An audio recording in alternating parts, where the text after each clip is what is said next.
folclore también, y hemos residido con mi familia, con mi esposo y mis hijos en la Quebrada de Humahuaca durante muchísimos años. Por eso les traje para conversar, mientras buscan el power, sobre el rito y la fiesta. Y quisiera justamente ver cómo, comentarles cómo el rito y la fiesta pueden estar sintetizadas en el carnaval del noroeste argentino y cómo puede ser realmente un tema que atraviesa toda la currícula del nivel primario, en este caso de Jujuy, desde donde voy a situar mi tema. Por favor, la que sigo. Y ahí nomás que lea del tiempo. Ya está. La que sigue. Ahí está. Y ahora y la que sigue. Bueno, cuando me dijeron que preparara este tema o algo similar, la doctora Ana María Dupuy concretamente fue la que me invitó, pensaba cómo iniciar el tema de ritos y fiestas. Y pensé en una pregunta, en hacerme preguntas, ¿no? ¿Somos conscientes que la sociedad transita una crisis profunda? ¿Cuáles son las quejas más frecuentes contra esta sociedad en la que vivimos? La propia y la global, ¿no? ¿Cuáles sus patologías? ¿Somos realmente una sociedad narcisista, como dice el filósofo Kant? Podemos afirmar que el tiempo vertiginoso y competitivo en el que vivimos, que se precipita sin interrupción, no es realmente habitable, ¿no? Pensemos nosotros, gente de esta gran ciudad, y hagamos lo nuestro y pensemos en cada caso individual, ¿no? Y yo creo que no será habitable, en realidad, si no tomamos o retomamos el hábito de prodigarnos un ocio fecundo. El ocio tal como lo desarrolla Josef Pieper, filósofo alemán contemporáneo, ¿no? A sabiendas que la raíz del ocio, ¿cuál es?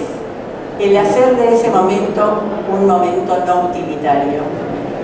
Y si pensamos en nuestras propias celebraciones, cuando celebramos, hacemos todos los gastos antes, pero el día que celebramos, dejamos de hacer todo lo que hacemos normalmente, ¿no? Esa es la celebración, y de esto voy a hablar. Porque justamente ese ocio fecundo está dado por la celebración, sea un rito, sea la fiesta, ceremonias, etcétera, etcétera, etcétera, ¿no? Y justamente, entre otras dimensiones de las tradiciones folclóricas, está la celebración, donde el ser humano se conecta con quienes entienden que son sus seres superiores, ¿no? Seres poderosos. Y esa fiesta y ese momento hasta es un momento de contemplación. Y ustedes me dirían, porque vamos a hablar del carnaval, ¿el carnaval es un momento de contemplación? Yo les voy a decir que sí, exactamente sí, por lo menos en la experiencia del carnaval del noroeste argentino y especialmente el de la Quebrada de Humahuaca, que he tenido la fortuna de poder acompañar durante varios años. ¿Cuál es la ficción que creo tenemos todos, ¿no? Que las diversas comunidades que habitamos el territorio argentino progresivamente estamos siendo erosionadas no solo por la mundialización de la economía, sino fundamentalmente porque en esta erosión se deterioran y unifican modos de pensar y de actuar, ¿no? Pensemos en todos los medios de comunicación, las series de Netflix, etcétera, etcétera. La siguiente, por favor. ¿Disponemos de herramientas para superar o atenuar la situación? Claro que las hay, siempre habrá una solución. Y uno de los caminos, en este caso, es redescubrir las raíces esenciales que se hallan en las tradiciones de los pueblos, que creo en la escuela como ámbito privilegiado, se resuelve aplicando la pedagogía de aprender a mirar, parafraseando a Paula Pellicero. Pues sí es cierto que para educar a un niño hace falta una tribu entera, esto nos alerta sobre la importancia de la comunidad como dadora de las tradiciones y a los miembros de recambio, nuestros alumnos, como portadores de un bagaje nada despreciable, porque traen en sus mochilas saberes que reciben y practican, transformándose junto a su grupo de pertenencia, en parte sustancial de ese proceso de aprender a mirar. Desde este enfoque, en el acto educativo, se facilita la puesta en valor de los conocimientos que permanecen vivos. Por ejemplo, cuando se analiza el orden social o el religioso, el económico, el político de un pueblo, nada debiera darse por sobreentendido. Por ejemplo, ninguna categoría cultural es tan universal como la imaginamos. De hecho, no hay comunidad que no tenga una estructura familiar, una estructura política, una estructura productiva, pero no necesariamente serán como las pensamos desde otras tradiciones. No son todas idénticas en el amplio territorio argentino, circunstancia que nos obliga a agudizar el mirar, sobre todo para retener y para respetar formas distintas de ver la realidad, de comprenderla, de percibirla, de las que proceden nuestros alumnos. Por lo tanto, el ordenamiento o la organización que un grupo humano ha decidido para sí, afirmando su nosotros, su identidad, tendrá mucho para enseñarnos del pasado y del hoy, con sus quehaceres cotidianos y festivos, pero también con las armonías y los conflictos, como tiene cualquier pueblo, ¿no? La mirada y la escucha de los que emprenderán esta tarea, a modo de osados detectives, estarán bien dispuestas, dirigidas a esas tradiciones vigentes, a sabiendas que habrá que reconocerlas. Es decir, hay que tratar de captarlas, y que el docente tendrá en esto también una tarea muy importante, poder captarlas en toda la profundidad que pueda, porque a veces hay cosas que han estado bajo nuestras narices y nunca las hemos tomado en cuenta, ¿no? Como por ejemplo lo que hablaba recién mis compañeras, tanto en el aspecto de los cuentos folclóricos, que a veces parecen cuentos intrascendentes y no lo son, porque han sido creados por las personas y todo tiene un sentido en la vida del hombre, o en las danzas folclóricas, como hablaba recién Gloria también, que el contexto que tiene una danza realmente nos hace ver de la profundidad a veces que tiene, o muchas, el pensamiento y el actuar de las personas. Todo acto cultural es una creación de cada uno de nosotros, por más acomplejados que nos querramos, sin embargo estamos a cada rato creando cultura en todos los ámbitos. En este descubrir se advertirá que en el tercer milenio existen pueblos donde las personas no han desistido de sentirse parte indisoluble del cosmos, la que sigue por acá. Y notar que en sus comportamientos, un sentimiento de continuidad. ¿Qué es esto? Es una experiencia que puede describirse como una comunidad de todo lo viviente. Esto lo dice Cassirer. Esta visión de la realidad, que por desconocimiento o analizada fuera de contexto podría parecer hasta pintoresca, es en donde se reconocerán las raíces esenciales que hacen posible captar la permanencia en lo fugitivo, y vuelvo a citarlo allá. Pensemos que de todo lo que hacemos quedan registros, antiguamente solamente orales, después escritos, y también estamos utilizando continuamente otros medios, y todas las tradiciones tienen estos medios, que a veces son más enigmáticos y más complejos que un registro escrito o oral, como en las artesanías textiles, por ejemplo, en las alfareras, hasta en la edificación de una casa, y me refiero en especial en las casas rurales, en las concepciones acerca que las personas tienen de los seres metasensibles, qué concepto tienen de la enfermedad y de la muerte. Un día estaba yo saliendo del Museo Arqueológico de Tilcara, y enfrente está la Plaza Central, y pasaba un compadre a todo correr. Entonces le digo: compadre, ¿qué pasa? Y me dice: es que su comadre se ha ido a enfermar. Claro, menos mal que yo ya era antropóloga y había leído unos cuantos libros, y hacía como un año que estábamos ya en ese lugar, y entonces no me afligí, le dije: bienvenido sea varón o nena, porque el enfermar es ir a tener familia, ¿no? Es decir, bueno, tenemos términos exactamente iguales porque hablan español, pero de todas maneras los campos semánticos suelen ser distintos. Las tradiciones del folclore que no saben ni a viejo ni a anticuado, y se lo digo a los niños jóvenes que hay en la sala, ni tienen olor a moho tampoco, son dinámicos, son actualizados continuamente, merced justamente al intercambio inter y multicultural, y los ritos no se suspenden, como reza el título del artículo que elaboramos con la doctora Pellegrín, mi coequiper y amiga, durante la pandemia del COVID. ¿Cuáles son algunas de esas raíces esenciales? Son muchas. Yo voy a hablar simplemente del rito y de la fiesta, como les anticipé. Tanto una como otra tienen la misión de estabilizar la vida humana, porque interrumpen el tiempo profano. El rito garantiza la vida gracias a su mismidad. ¿Qué quiere decir esto? A su repetición, justamente, propiciando que el orden de la existencia humana no se interrumpa, como todos queremos, ¿no? Que cuando volvamos a casa, cuando termina la Pascua, cuando termina la Navidad, todo sigue igual y nada se trastoque, ¿no? Y cohesiona a la sociedad. Son transiciones esenciales y también formas de pérdida.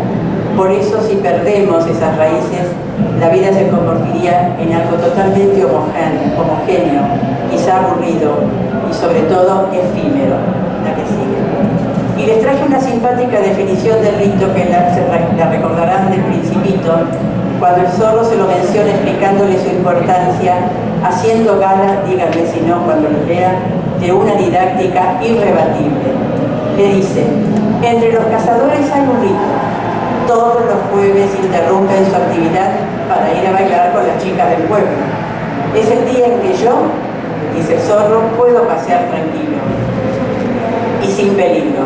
Si los cazadores no bailaran en un día fijo, todos los días se parecerían y yo no tendría vacaciones. La que sigue. El rito entonces es una acción simbólica. El rito es necesario, es purificatorio, es repetitivo. La repetición, recordémoslo, hace que la atención se estabiliza, se hace más profunda, y estas maestras jóvenes sabrán que ahora a veces mucho no se tiene el hábito de recordar y de memorizar quizá, ¿no? Pero de todas maneras, en la época de las maestras normales nacionales sí nos hacía memorizar muchas cosas. El rito además propicia la reciprocidad.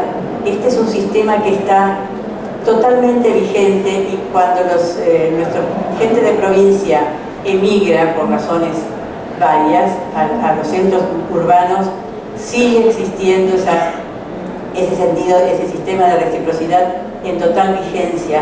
Por eso se iban nucleando en los mismos lugares, ¿no? Florencio Varela, los jujeños, la Villa 21-24, antiguamente los santiagueños, hoy paraguayos fundamentalmente, ¿no? Es decir, justamente porque esa reciprocidad no se puede interrumpir, no se puede quebrar, ¿no? Y además es parte insustituible, gracias, de la verdadera fiesta que inunda todas las dimensiones de la vida humana y cierra sus ciclos, transformándose en un tiempo calificado que podemos llamar también sagrado sin ningún problema. La que sigue, por favor.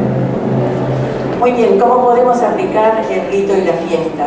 Y me voy a detener, como les anticipé también, en el Carnaval del Noroeste argentino, fenómeno que atraviesa prácticamente todos los temas de la currícula escolar del nivel primario. Y a los docentes, si hubiera acá del área chaqueña, yo les diría que tomen el Carnaval chiriguano-chané, porque tiene realmente unas aristas insospechadas para poder realmente desarrollar en el aula. Vuelvo al noroeste. Si bien hoy han variado considerablemente las actividades tradicionales agropecuarias con las vinculadas al turismo, no obstante, el carnaval no ha perdido el sentido de un rito agrario de fecundidad que da cuenta de la coronación de un periodo de trabajo. La estación estival justamente declina y comienza en esta zona, obviamente, el largo letargo en el que entrarán tierras y animales. El carnaval acoge además otros dos hechos muy simpáticos, sobre todo uno que es el topamiento o tincunaco o encuentro, o directamente jueves de comadres y de compadres, porque se ha resucitado el tema de los jueves de compadres también. Y la señalada, que es señalada o marcada de acuerdo a las zonas se lo llama de una u otra manera o según sean los animales que se marquen, que también muchos se producen en esta época, ya sea de llamas, ovejas, cabras, etc. Las que siguen, por favor. Desde esta perspectiva, ¿desde qué perspectiva observar la aplicación de los contenidos curriculares? Bueno, yo me he tomado, he hecho la sugerencia, el atrevimiento, quería decir, de simplemente sugerir algunos tips a considerar justamente en este proceso de aprender a mirar. Uno es el reconocer la singularidad del ecosistema andino del norte argentino que corresponda, por supuesto, a la circunscripción escolar. En este caso, el carnaval, que es tan interesante, tiene para las ciencias naturales, para las técnicas de agricultura, etcétera, etcétera, una planta emblemática del carnaval. Si podemos volver a la placa anterior un momentito. Bueno, acá ustedes verán que, por ejemplo, del lado izquierdo que tienen ustedes en la parte inferior, ahí ven unos personajes danzando con una planta de maíz, que bueno, es un juego erótico muy interesante, que no podemos hablar ahora, pero también ven a la derecha, justamente cuando termina la señalada y ya se ha consumido la chicha, se ha tirado toda la serpentina, la pintura y el papel picado, todo se pone, ¿no es cierto?, en el último mojón, se lo adorna y ahí está también las últimas plantas de maíz que han sido recién arrancadas del rastrojo. Es decir, piensen también que el hecho de arrancar una planta que todavía no maduró habla algo del no utilitarismo que tiene la celebración. No importa que tengamos algunos choques menos, lo importante es el símbolo que tiene, la simbología que tiene este elemento, esta planta. Así que esta planta se puede ver desde el cultivo desde los ancestros de las culturas andinas, o sea que toca el tema del mundo natural, toca también el tema del mundo social. Otra cosa interesante del maíz es que justamente fueron nuestros pueblos indígenas los que donaron a Europa el maíz, que es tan importante en toda Europa, así como es la papa y demás. Y saber por qué, dónde se originó en la popularidad el maíz, si bien está en toda América, México es el lugar, ¿no es cierto?, central donde esta planta aparece. Y en cuanto a la señalada, bueno, todo el tema de la hacienda, cuál es la hacienda de fauna propia y cuál es la importada, que tenemos muchísimos animales que se utilizan, que han sido importados desde Europa, ¿no es cierto? Además, los rituales asociados a los santos patronos de la hacienda y por qué el pueblo indígena adoptó de estos santos que traen los evangelizadores a determinados santos para que realmente cuiden a su hacienda, ¿no?, que tiene también una gran trascendencia. Y también el uso terapéutico que tienen algunos subproductos de los animales, como los intestinos, que son utilizados por los chamanes en algunas terapias muy interesantes, que se llaman aquí la panseada. Analizar también entonces la conformación de la demografía en este ecosistema, su gestión sobre el propio territorio, extendiendo el estudio hacia las fronteras interprovinciales e internacionales atravesadas en su devenir histórico por relaciones interculturales e intersubjetivas que le van otorgando nuevos significados a la tradición, ¿no? Entonces aquí tenemos el carnaval aplicado en el mundo natural y artificial, en el mundo social, en la lengua, la educación para la convivencia y la ciudadanía, en la educación corporal y expresiva, la música, las artes, también en todo ese devenir desde las culturas precolombinas, ¿no? Es realmente fascinante este mundo, ¿no? Todo lo que puede surgir de una fiesta aparentemente tan sencilla como el carnaval. ¿Cuál fue el origen del carnaval? ¿Qué significa la palabra, ¿no? ¿Por qué la adoptaron nuestros pueblos, por otra parte? ¿Cuántas sanciones hubo respecto de esta también celebración ya en la época de los virreinatos? Los rituales, el carnaval es rico en rituales, entierro, desentierro, corpachadas a cada rato, ¿no es cierto? Hay la misma señalada, en la señalada que más que faena pecuaria es casi una ceremonia, porque así empieza la señalada con toda una ceremonia, la Pachamama, que tiene realmente una gran unción, donde la mujer embiste a su hijo o al hombre de la familia, el mayor de la familia, para que dirija la señalada y sea quien actúe y quien elija a quienes van a acompañarlo, que siempre serán varones, mientras las mujeres van colocándole los chimpes en las orejitas cortadas a los animales a la hacienda menor. Y acá también tenemos otro tema muy interesante que tiene que ver, digamos, con las presiones externas que tiene la comunidad durante el carnaval de los estamentos, tanto oficiales como privados, para la organización con fines totalmente lucrativos del carnaval como un espectáculo, ¿no? Es decir, cómo funcionan las agencias de gobierno y las agencias privadas para hacer del carnaval un espectáculo. Y en muchos casos lo logran, pero no logran ese espíritu que todavía sigue pendiente y sigue realmente en el corazón de todas estas personas, ¿no? Y también saber qué pasa en estas visitas con el otro, con el visitante, con el turista, cómo se dan estas relaciones, cómo se miran mutuamente, porque la fiesta del carnaval es muy alegre, pero habría que ver qué pasa en el corazón de cada uno y cuáles son las imágenes que quedan después de la embriaguez. La embriaguez es un tema que también, para cuando la ley pueda estar en las escuelas secundarias y terciarias, un tema digno de ser estudiado en profundidad. Nuestros hermanos bolivianos ya tienen un trabajo muy interesante publicado por ISBOL, el Instituto Francés de Estudios Andinos, que se llama Borrachera Memoria, que son varios autores, y Terry Seigné es el compilador, donde realmente se habla de la experiencia de lo sagrado a partir justamente del tema de la embriaguez, de manera que es un tema que no habrá que dejar perder. Otro de los tips sería iniciar a los alumnos en la consulta, y ya lo dijo ampliamente María Inés, así que no lo voy a repetir demasiado, pero los diccionarios, la encuesta de folclore y todos los medios virtuales, toda la información gráfica que hay que recortar, ¿no es cierto?, y recorrer justamente, que hablen del carnaval, y en función, y hoy además todo este material lo tienen los maestros online, de manera que no es tan difícil poder llegar a los, inclusive a los vocabularios bilingües o a los diccionarios bilingües que están también en línea, como la Encuesta Nacional de Folclore. Bueno, y acá la lengua se hace un festín, obviamente, porque tenemos para recorrer tipos de narración, si se miente o no se miente, cuál es el doble mensaje que llevan los mensajes en información que se encuentra por internet, escenificar escenas, elaborar guiones, bueno, todo lo que los maestros son capaces de dar, tal como de alguna manera lo acaba de decir Gloria, ¿no es cierto?, explicando cómo ella adecua toda esta pasión en el aula.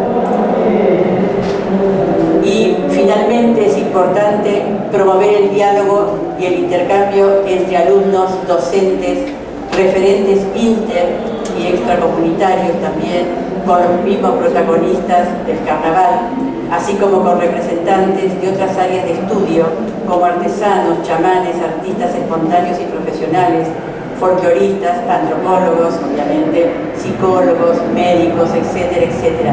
Es decir, que el joven alumno, ¿no es cierto?, también sepa que esa comunidad está y debe ser de alguna manera referente, y de alguna manera también respaldar todo lo que se habla en la escuela.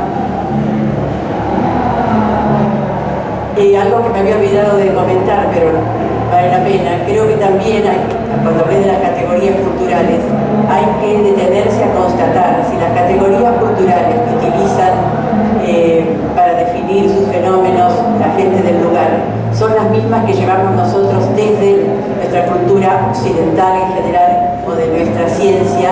Por ejemplo, ¿no?, que un canto sea llamado canto y cuando en realidad puede ser una plegaria, o una danza que a lo mejor no es una danza. Por eso cuando yo hablé del juego erótico, en algún momento pensé en una danza, pero no es una danza, es una coreografía muy intensa, muy erótica, donde hay un juego sexual con los magos inclusive, que llevan los varones y van topando las mujeres de cualquier edad. Eso es lo maravilloso, así que nadie queda excluido, más inclusión que eso es imposible.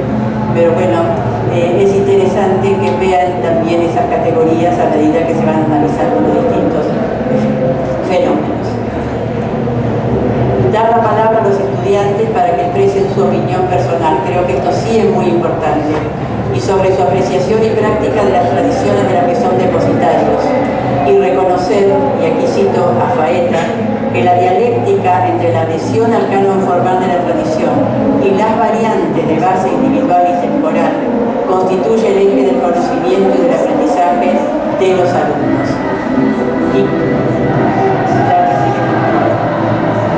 El carnaval entonces no es simplemente un momento de divertimento, sino que en él están presentes los ritos y el espíritu de la verdadera fiesta. Es la culminación del trabajo, es tiempo de agradecimiento y de renovación de la existencia, adquiriendo de este modo un fundamento moral y sagrado. La que sigue, por favor. Como dice Bauman, no se trata de adaptar las actitudes humanas al ritmo acelerado de los cambios del mundo, sino de hacer que ese